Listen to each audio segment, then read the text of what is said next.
Nama saya Fatimah.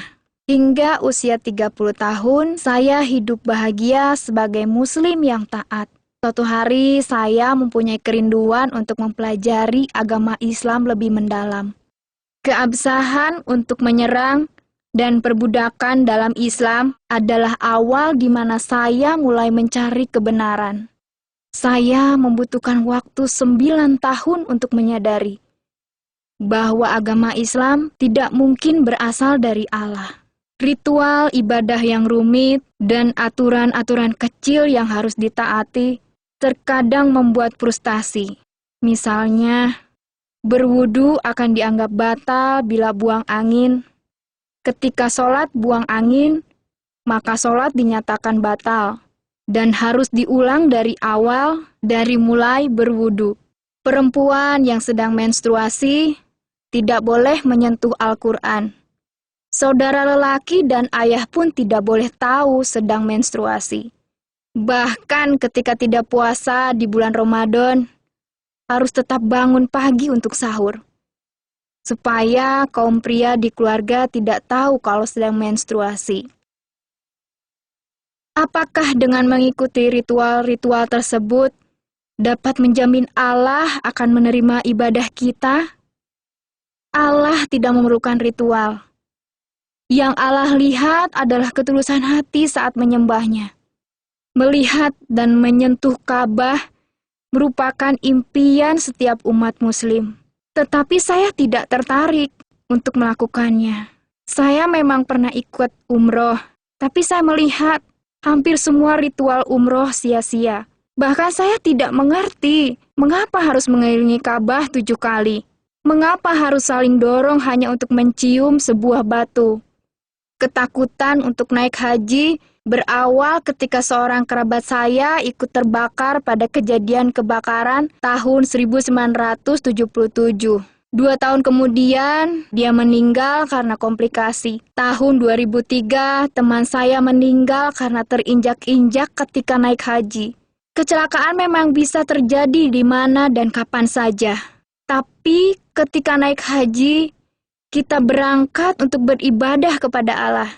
Kita berharap pengalaman tersebut atau paling tidak ibadah kita akan diberkati, bukan terpanggang atau terinjak sampai mati. Lalu, mengapa Allah membunuh orang-orang yang menyembahnya?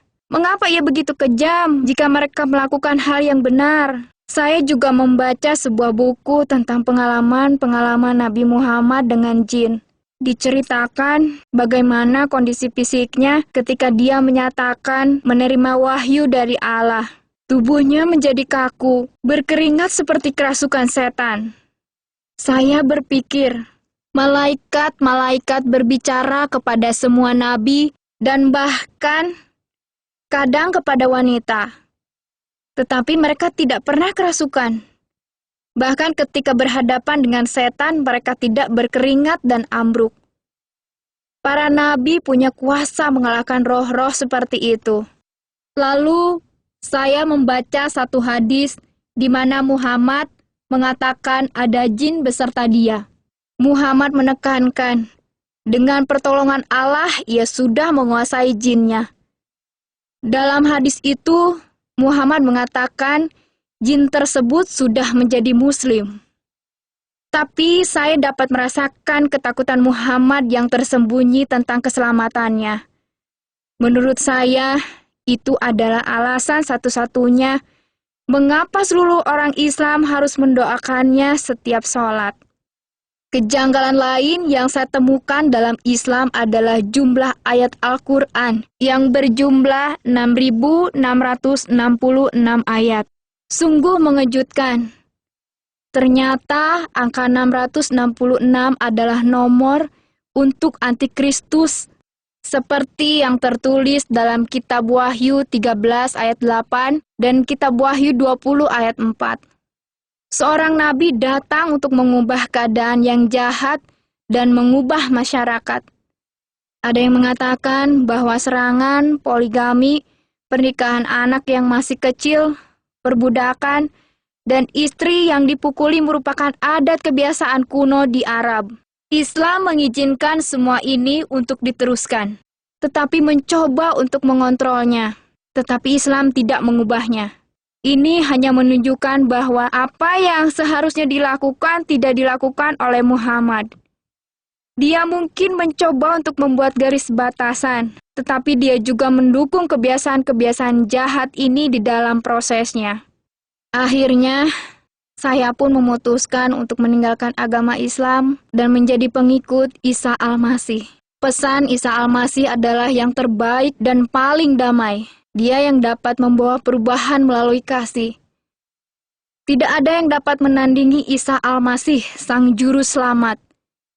Dia tidak memerlukan pujian dari saya karena tindakannya masih terus berbicara dengan kuat. Dia tidak perlu berkat dari saya karena dialah yang memberikan berkat. Saya tidak lagi merasa pahit tentang pengajaran Muhammad karena saya menemukan penghiburan di dalam perkataan Isa Al-Masih. Firman-Nya dengan lembut memberi peringatan. Firman-Nya membuat saya rendah hati dan menjadi manusia yang baik hati.